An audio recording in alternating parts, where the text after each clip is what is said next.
Now that you've practiced making long chains, you're ready to start making a proper square and learning a few more stitches. I like to teach you to do this by making a face cloth. In reality, you're just going to make a square, which you could also use for charity blankets or anything else. But to me, it feels nice if you make something that you can actually use for yourself. And a face cloth is an excellent example. If it comes out nicely, you can feel very proud of it. You can even make some as gifts for friends. If it comes out looking terrible, well, then you can just use it as a dishcloth or a rag that nobody will even have to see. But at least you'll have a finished product at the end. Start as always with your slip knot that you should be getting more comfortable doing. Remember, you're just pulling your yarn through the loop and pull tight. Keep your work not too tight, not too loose. You'll get used to your tension as you go. To start out, you need to make 27 chain.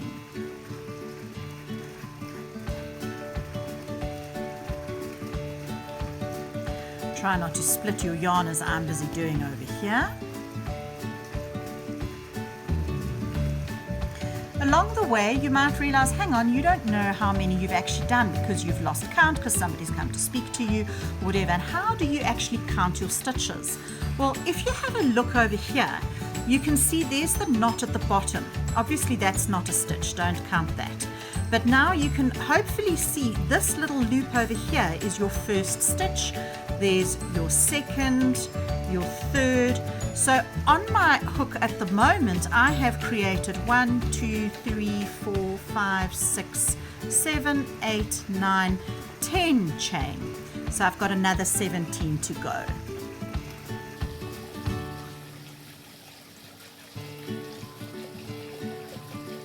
Right. I now have my 27 chain. In actual fact, what I'm doing is I'm making a square that is going to be 25 stitches. Keep that in your head because every so often you do want to count your number of stitches to make sure that you are keeping your square square and you're not making a weird triangle shape.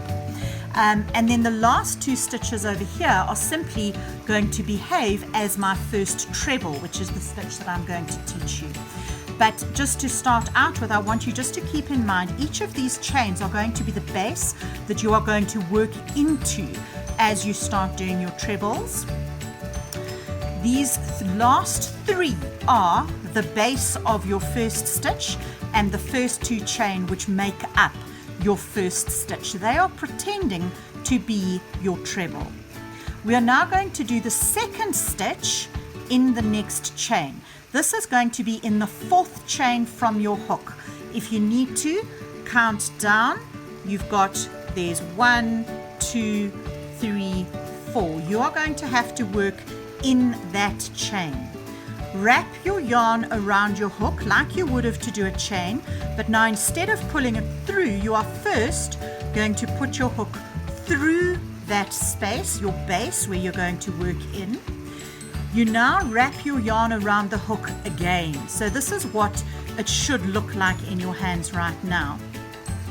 You need to then pull that piece through. So now you have got 3 loops on your hook. You've got your original stitch that you had. You then wrapped it to start making your treble, and you caught that piece by going through that chain. Now to actually create the stitch, wrap again. So yes, this is the 3rd time you're wrapping in this stitch. I know it feels quite weird, but do you notice that your movements are all based on the chain that I made you spend so long doing? Once you've wrapped it now, you pull it through the first 2 loops. Now you've got half your treble. Wrap it again and pull it through the next 2 loops. And what you've done is you have now created a post, or it's called a treble stitch, because of the 3 loops that are on the hook at some time. If you are speaking American crochet, I like to use the UK or the British terminology, and in British this is called a treble. But if you happen to come across American, the Americans call this a double crochet. It can get a little bit confusing, although these days many patterns are starting to give both sets of terminology. Just have a look, and otherwise, you can always just send it to me with a question and I'll tell you exactly which methods are being used and how to work around it. So now you've got your first treble stitch, and in effect you've actually got 2 stitches that you have worked. To do the next one, remember, we are always going to start with wrapping the yarn around my hook. I now need to work in the next chain. How do you know which is the next one? Well, have a look where that post was in. Can you see there's a loop and it has got the post coming out of it? I need to go into this next stitch over here. Be careful not to miss a stitch. If I wanted to go where my thumb is showing now, that means that this one over here would get left out and I'm going to end up with a bit of a hole. So always make sure that you're going into the chain next to the one that has just been worked. So I'm going to go into my chain and grab my yarn. I've now got the 3 loops which make this a treble. Wrap the yarn, pull through 2, wrap the yarn and pull through 2. There's my next stitch.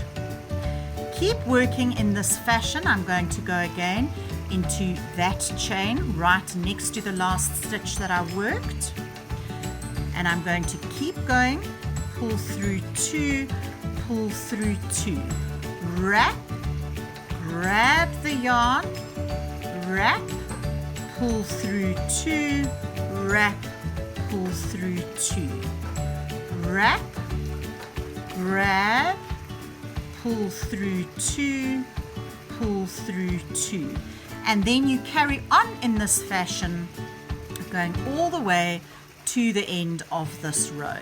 Sorry, I'm just splitting my yarn a little bit there, which is never a good thing to do, and keep going until you get to the end of the row.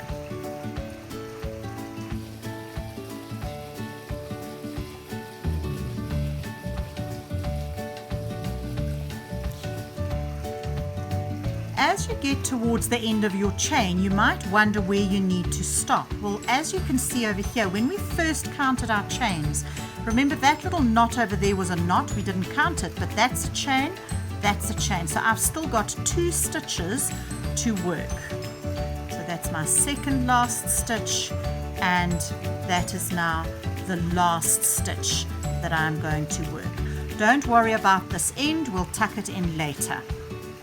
Right, so now you should have 25 stitches for the start of your face cloth. If you want to check yourself, you can count them. That's always a good idea. Remember, these 2 chains at the beginning are your first stitch. So that's 1, 2, 3, 4, 5, and so you go. There's another 5 there, so that makes 10, 15, 20, and my last 25. I know that I'm on track. Now to go and do the next row, you're going to need to again do 2 chain to go up, 1, 2, and now you need to turn around. So you turn your work so that now you've got the back facing you. The first post that you've got over here is where you would need to have your first stitch, which remember is being replaced by the 2 chain that you have just worked to go up. So when you are looking for the stitch to go into, obviously wrap before you go in, you've got to look very carefully at your stitches and keep in mind that you have in fact already created your first stitch. So if you look at the stitches, there's your first one, here is the second one that you need to go into, so you will go in over here. Now usually when you are doing crochet, if you look from the top, you will see you would go through both loops of the stitch. That would be how you would then go and carry on doing your next trebles. However, for this face cloth, I want to show you an interesting technique which is being used more and more, which is to either go only through the front loop, or sometimes they will also do a stitch that creates a rib effect going through the back loop. Don't worry too much about those for now, but for this lesson, just realize that when you're going through, you count. One is used already because you've got your 2 chain. You go into the second one, but you go into this front loop only. So if you look at it from above, you can see that you are only going through half of that actual loop. Catch your yarn, and then as before, pull through 2, pull through 2. Wrap your yarn, go into the next stitch. Now again, you can see you're going into the third one because that one you've already worked a post above. Now you're going to make your treble above the third stitch. Go into only the front loop. Again, have a look and check that you've left the back loop out, you're not using it. Catch your yarn, pull through 2, pull through 2. The fourth stitch again, you're going to go into this one here, just the front loop, pull through 2, pull through 2, and continue in that method the whole way until the end of the row.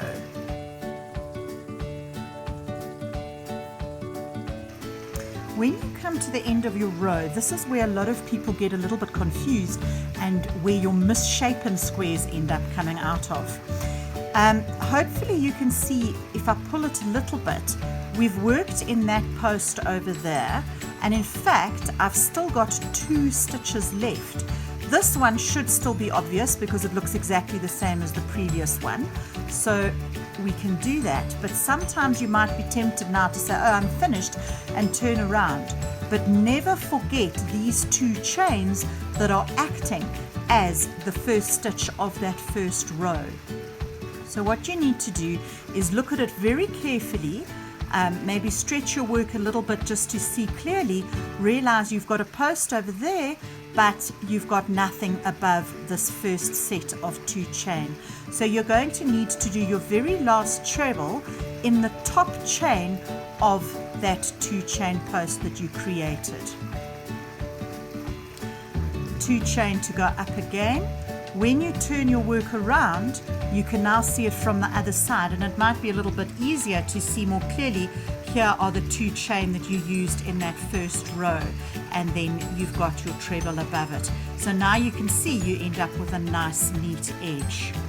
Again, we're going to work, you can see that first stitch, you've got your 2 chain above it, so you need to work over here, only in the first loop, and so you go.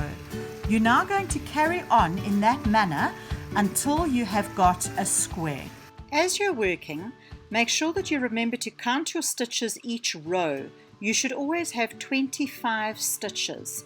That includes the 2 chain post making up the first stitch. So you should have a 2 chain post and another 24 trebles every row that you do.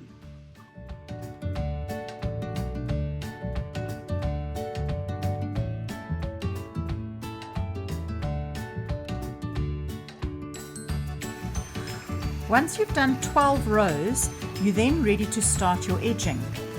If you're not sure how to count your rows while you're doing them, just have a look at your work. You can see over here there are some beautiful lines that have actually been created when you were doing the top loop only or the front loop only. And you've got rows going in different directions, so in fact this would be the row that you would be working, and then that is the wrong side as you work back in the other direction. Here's the right side row. So if you look from the bottom, you quite simply count, and you can see there's your first row that you're looking at the wrong side. There's your second row as you come back again. 3, 4, and in fact, do you notice that these neat lines are actually placed every 2 rows?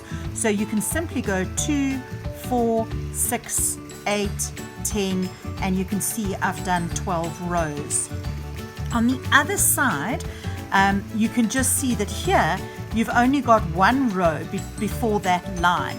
So just keep in mind that this is only one row here, and then you would need to have one row above the line on the top on the other side when you're counting.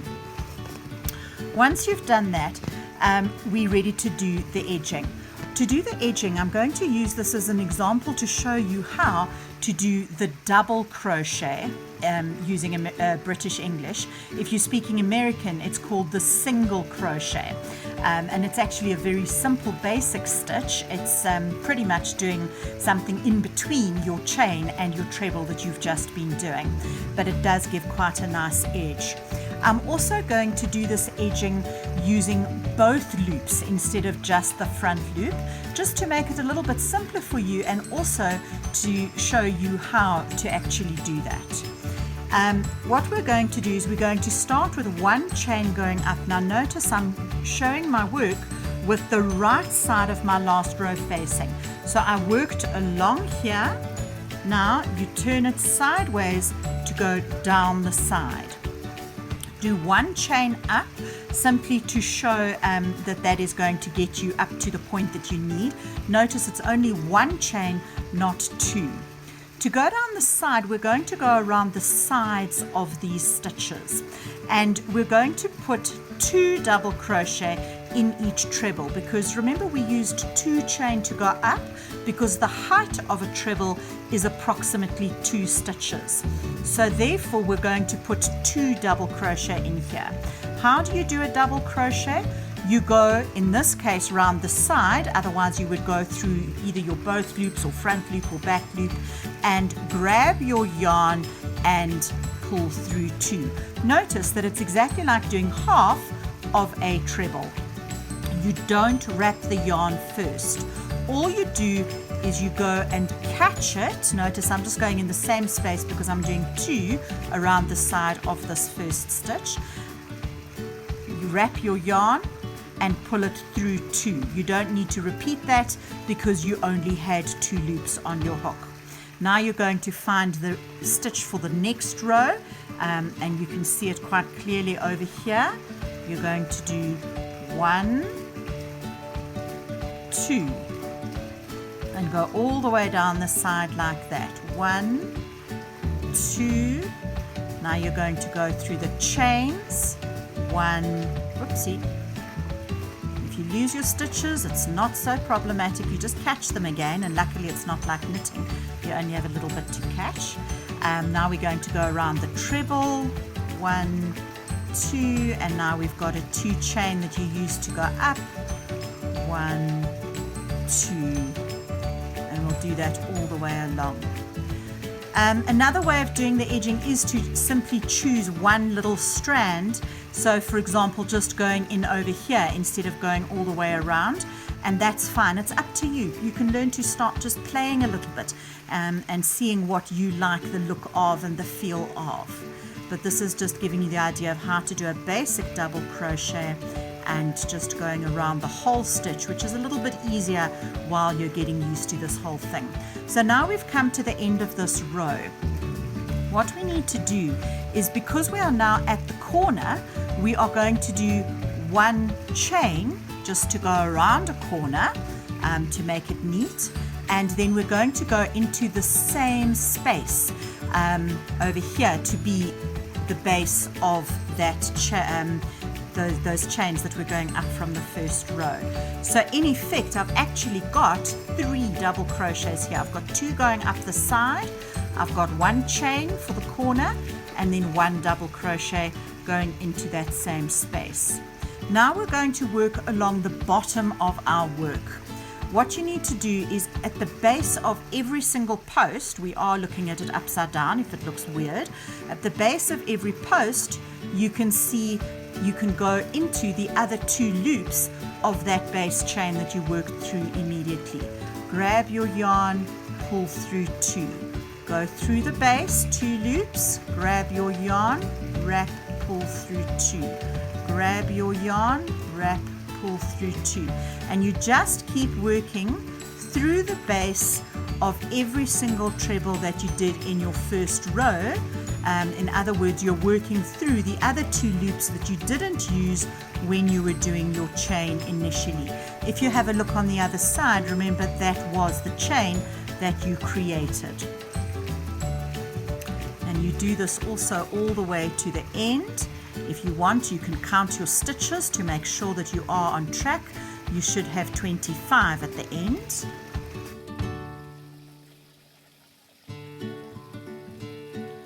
When you get to this corner, you'll find there's the thread that I told you not to worry about when you started. You're going to go into the base of this very last stitch where you can see that thread is coming out of. Do a double crochet into there, 1 chain for the corner, and then we're going to carry on up the other side. Now, for this thread over here, you can just leave it and then sew it in later, but as I've mentioned, I have an aversion to sewing. And so what I normally like to do is just work around it as I go, which I'll show you. And then a trick that I've learned is if I put a little knot in the very, very end, this is optional, you don't have to do it, but I'm just putting a tiny knot as close to the end as I can, and then I'm going to do another one. That just means that there's less chance of this thread pulling itself out later on, because those knots are going to kind of hold them in place as I work around it. That is completely optional. It's just one of my crazy techniques that I quite like. Okay, so we've got our chain for the corner. We're now going to do our double crochets all the way up. Remember, we're going to do 2 around each stitch. So here's my first stitch. I'm going to go and grab my yarn, make sure that this funny little thread is lying alongside that stitch that I'm working around, so that when I grab my yarn and pull it through, do you see that I've actually taken that yarn through the stitch? It's coming through the middle of that stitch that I've just worked. We'll do it again. Put your hook through underneath the stitch. Notice that my yarn is going over both the stitch and my end piece. Grab it and pull through. So now if you have a look, even if you look at the back, you can see that I'm working it into my work and nobody is going to see it. Now we can go through my 2 chain ends. And when you get to the end of this piece of yarn, and of course it could be any length, yours might be a whole lot longer, all that you do is when you get to that point, just keep working, keep going around, and notice that as you are pulling the yarn around, those little knots are starting to get tied in between. And even though you can see them vaguely from the back, they're not nearly as obvious, and they are well hidden and hopefully won't come undone because the knots are keeping them in place. Keep going all the way up the side, just making sure the whole way you're putting 2 double crochets around every stitch. You'll also notice that you are alternating between going around trebles and going around the 2 chain posts, simply because that's how the rows alternate. You now get back to the top of your work, and you've now come to the last row that you worked before you did your edging. Again, I've got my 2 double crochets up the side. I'm going to do 1 chain, and then I'm going to do 1 chain in the same space, because that is being my double crochet for that post that I've just worked around. I'm now going to go through both loops. Notice the way that we were working before is we were just going through one of the loops. A very pretty effect is in this case to go through the back loop, and then you'll still have this row on the front. But for this row, I want you to go through both loops so that you get the feel of how one would normally work a double crochet or even a treble stitch by working through both loops of the top of the stitch. Sorry, I'm getting myself tied up there again. There we go, that's better. Notice I'm just working through both loops every time, and you can see that it gives a slightly different effect now because you don't have that pretty line. Obviously, if you want to make the line, all you'll need to do, I'll just do 2 stitches here so you can see I'm only going in the back loop. There's a 3rd stitch so you can see the pattern, then suddenly the line pops out. Now you can quite clearly see the difference, but we're not using that technique. Now notice how I go back. I just put my hook through the loop where I want it to be, and then I can just pull and it catches me. Okay, keep going round both loops of every single stitch until we get to the end of this row, which is also where we started our edging right at the very beginning. Okay, again, make sure that you're working in each of the stitches. That's the last unworked stitch, and then there's the post that I worked around, so I need to go into that last stitch also. And then I'm going to work a chain for the corner, and in fact what you can do is either a slip stitch, which simply means go into the side of that first double crochet that you did, grab your yarn and pull it through. That's what we call a slip stitch, where I'm just making a new stitch over the top of the other one and hiding it so that you don't see it. And then you can pull it tight, snip it off, pull it tight, and then you are done and you can work in the end. If you want to get a little bit clever, and this is purely optional, this is a slightly different way of doing the end. What you do over here is you do your chain as normal, and then you pull the yarn all the way through, but don't pull it tight. What you do now is you take this piece of yarn and follow where that stitch is going. In other words, I put my hook through like that and take my yarn to follow that stitch. Bring it back, and where it would come in over here, I go and I catch it. So I'm putting my hook through the very last stitch that I worked, and I go and catch my yarn again. And now you have got what we call an invisible ending, where you actually can't see where your work started and ended. If you feel confident, that is the nicest way to end your work. Otherwise, the slip knot and then just pulling it through is perfectly fine. That's how most people end their work. If you've done the slip knot and pull through, or slip stitch and pull through, then that's absolutely fine. If you've done this method, you need to now hook your work or finish it off over here so that it doesn't come undone. I normally like to take a slightly smaller hook. In this case, I'm using a 3.5mm instead of the 5. And you just find any of these little pieces on the back, grab my yarn and pull it through a little bit. I then twist it. I do one loop around so that I've twisted my stitch, and then I pull my yarn through, and that creates a nice neat knot that you can't see. So I've still got my invisible join and a little loop hidden over here. Again, you need to now get rid of this. You can use an embroidery needle to thread it through, or you can just use a crochet hook and feed it through wherever you like. The easiest is to go and find wherever you've got lots of stitches all around. In this case, that double crochet row that I worked is perfect.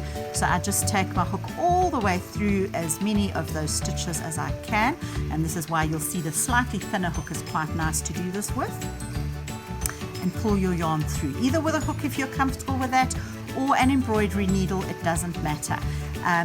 Now normally people would just chop it off over there, but again I like to do something a little bit more interesting. What I do is I hook it somewhere over here around any stitch, one more, and I now go back the other way, because what happens then is if the yarn is going in two different directions, it's much harder to actually pull it out, or for the yarn to pull itself out, as it seems to sometimes want to do. So now I have worked my yarn in, I have turned it around so that it's less likely to undo itself, and I can just snip it off over there. There you go. Face cloth all done. Hopefully yours came out looking as nice as this. You could also create an applique, a little flower or a star or something like that, and either sew it or crochet it on as you work on the corner, or you can keep it plain like this, depending on how you prefer to have your work. So there you go. A nice easy gift for somebody, or to look nice in your bathroom. Well done.